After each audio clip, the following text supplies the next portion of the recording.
Hello and good evening. I thought I would take some time today, about middle of the week, aren't we, to do something with the new moon. I don't always work with the energy of the new moon. I didn't last month, but I felt to this week. I felt to for this month. When I was looking at the astrology for this week, because you've probably seen I've been doing that, just readings for the week to come. This day and yesterday seem to be the peaks of the peak energy of this week. Just since I'm starting, I'll just get this out of the way at the start. Lewis and I we're going to be doing a work for the fall equinox on Tuesday. We're looking forward to that. It's going to be fun. Already created some music. He's made some grids. It's going to be a good time. If you're interested in that, just head over to this page after we're done here, and you can sign up through there. Anyway, I digress. The fall equinox. You know, I've got a bit of a love-hate relationship with astrology. I've got to say, nothing to do with astrology, but I think it's more that I have a love-hate relationship with following instruction in the first place.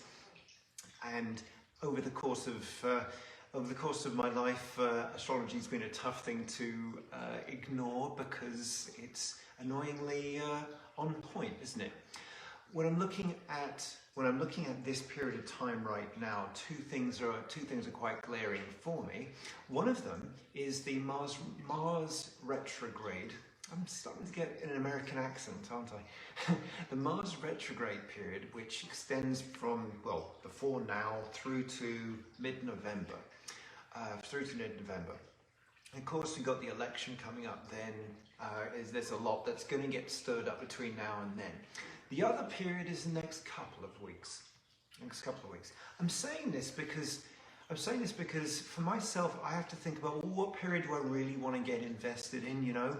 I could look at between now and the end of the year. That's a big period also. For myself, I've got to work with what my mind can get behind. And the Mars retrograde thing, I can't. There's such a gulf to move and so much happening every day between now and mid-November. I can't really work with that myself, but 2 weeks I can. I can work with 2 weeks. I can work with the frame of this new moon, this Virgo and new moon, and what it's stirring up. So to get to that, then. Oh, this is my gong, by the way. To get to that, you might have noticed for about the last week or so, just a feeling of sluggishness, of that great word, meh, as the kids like to use, meh. This sluggish, heaviness, where, you know, you've got things to do, you don't really feel like doing them, you've got to do them, but maybe the smile on your face isn't quite as broad as you'd like. This is what's getting moved on and up and out at the current time. And no, in answer to the question you might be formulating in your mind, no, the whole year isn't like that. Sometimes it's very sharp, sometimes it's very quiet. This is just a meh. It's sluggish at the moment.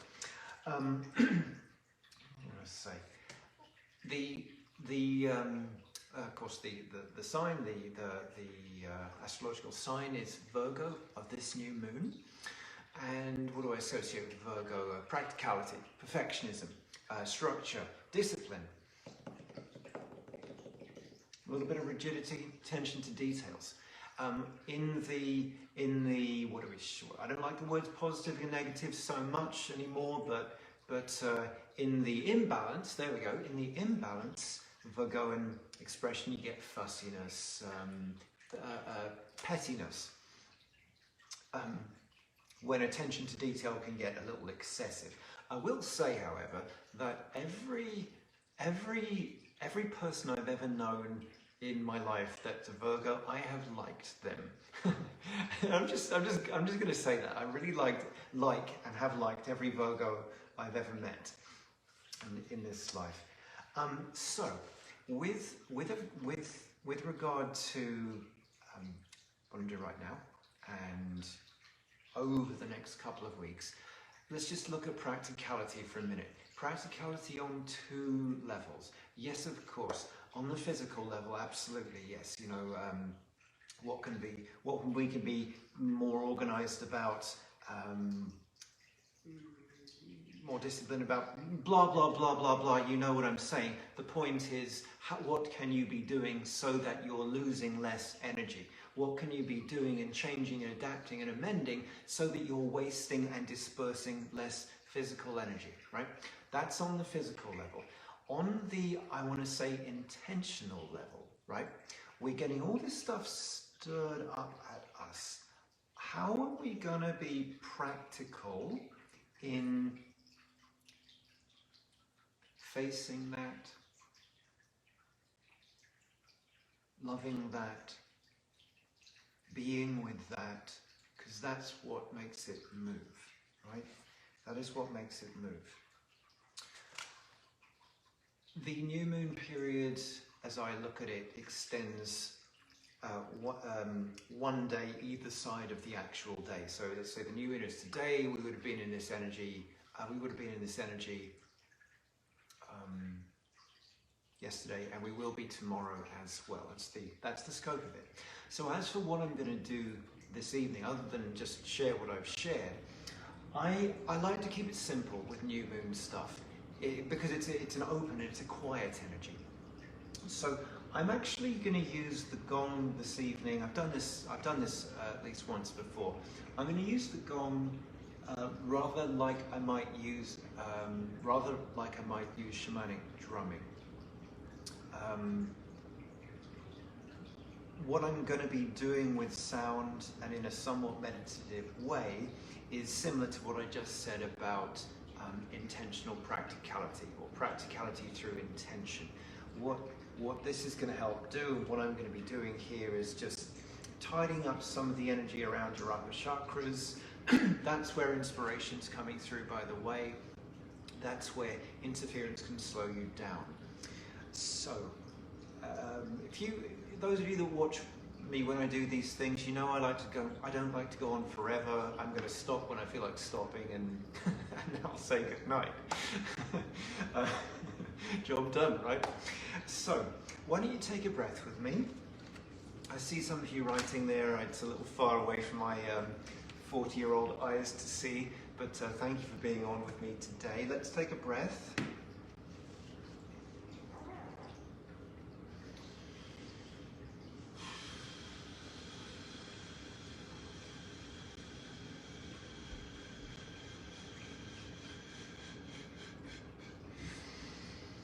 And as we go through this, we're looking to create an environment in which things can come to you. So I'm asking you particularly not to try and think, not to try and figure out. I'm asking you to join vibrationally and in a pulsing way with what I'm doing with the gong, with what I'll do with my voice.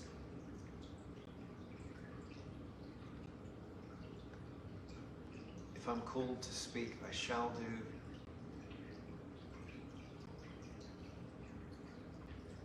As we breathe into our hearts, we connect there. We call the wisdom, the magnificence, the majesty of our higher selves. As we create this time together, magnified through each other, we create this time together to cleanse the channel in which the higher self can move through and speak through and act through. This is why we're here together tonight. I, of course, always call for the very highest good of our time together, that we sit together in safe and clear and sacred space. I appreciate all of you that are giving your time for this tonight. For the highest good, we say thank you, thank you, thank you. Amen.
eyes closed for just some moments now.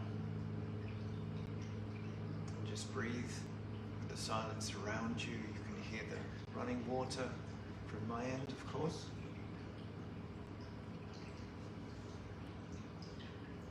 And as you let your mind just flow over your own needs and wants, your responsibilities, your obligations, as it flows over your family, your friends, your community, your colleagues, as it flows over your home or your workplace, your car,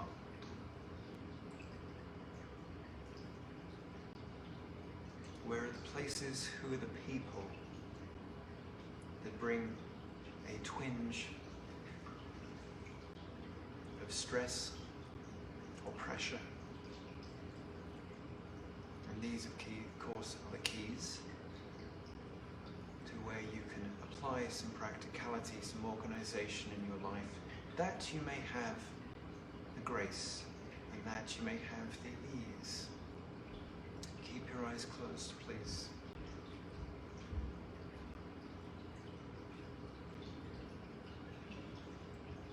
And as you let your mind flow to the thoughts that you have in the morning as you're waking, this is when the veil is thinnest, of course.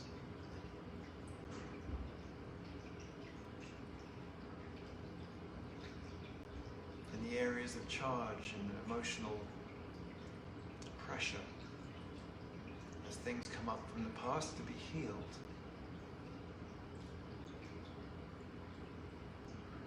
We are all having them. Which of these do you feel you can take some courage to be with, to sit with, to love?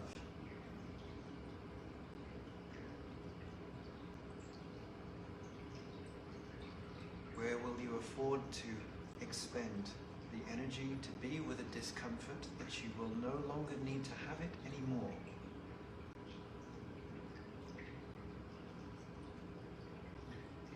Both of these applications of practicality are as important as each other. Let's take a breath together.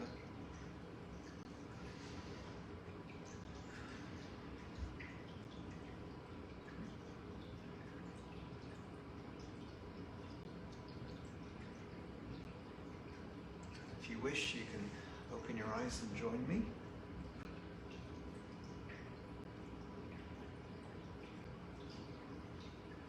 Just had a little beetle join me in here. I'll have to look up what that means.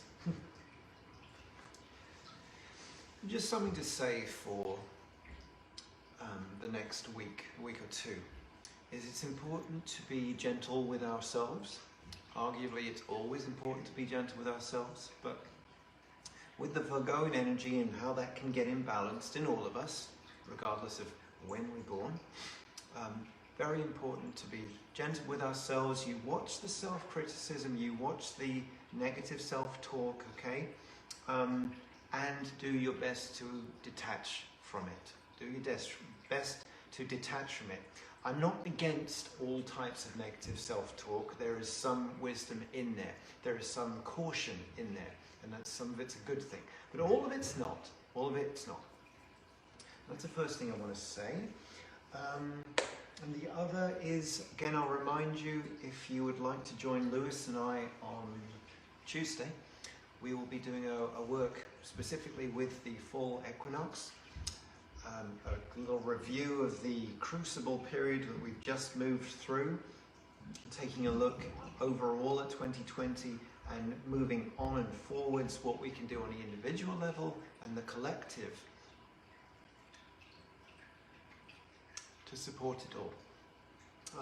We're giving you a few tools and toolkits, I suppose you could call it, and I was going to say, energy might be difficult at the moment.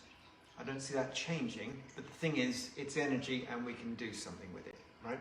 That's the constructive thing here. So let's take a breath together. Let's close. I appreciate you being with me. Thank you for taking the time.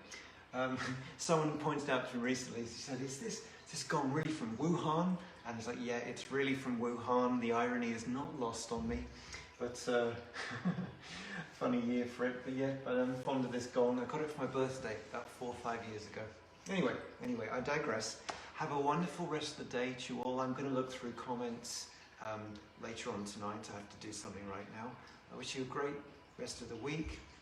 You guys on Patreon, I will see you tomorrow evening for the activation. And short of words, God bless you, be well.